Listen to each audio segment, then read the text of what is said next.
Jajpur town स्थित गौतम बुद्ध संस्कृति भवन में जिला स्तरीय आर्ट ऑफ गिविंग कार्यक्रम पालित होईछि। समाजसेवी विजय धड़ों संयोजना एवं अध्यापक डॉक्टर दामोदर बेहेरा अध्यक्षतार अनुष्ठित कार्यक्रम को कटक भूलेख एवं बंदोबस्तर अतिरिक्त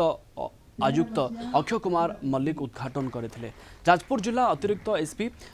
सिद्धिकंठ कानून को जोगदे वास्तव जीवन में आर्ट ऑफ गिविंग को कार्य लगाई सुस्थ समाज गठन करने को आह्वान देते अवसर में किट एवं किस पक्षर अतिथि मानक संबर्धित करा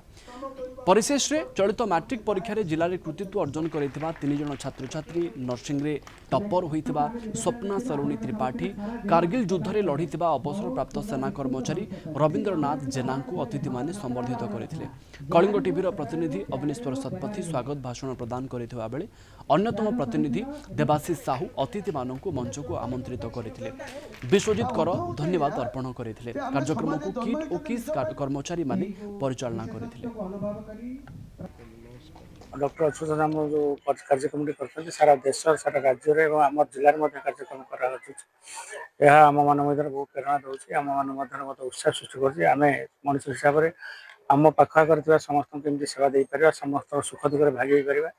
ये कार्यक्रम निश्चित भाव में आम समस्त को प्रेरणा दे आगामी दिन में समाज किसी सेवा करने सब सुविधा सुजोग सृष्टि कर समस्त कार्यक्रम सेवा रूप विप्लव जो चेष्टा करमर जनसमाज जो भाई भाई माने बंधु मान मध्य विशेष कर वार्ता से पहुंचा चेष्टा कर अतुलनीय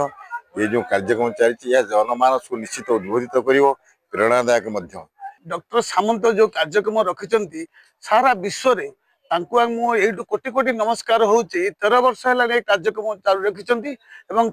जो सहनशीलता और साहय मनोवृत्ति किट की स्कीम्स रे जो कार्यक्रम से रखिंट विश्व में एभली कई जन व्यक्ति ना डॉक्टर सामंत भली कार्यक्रम करने।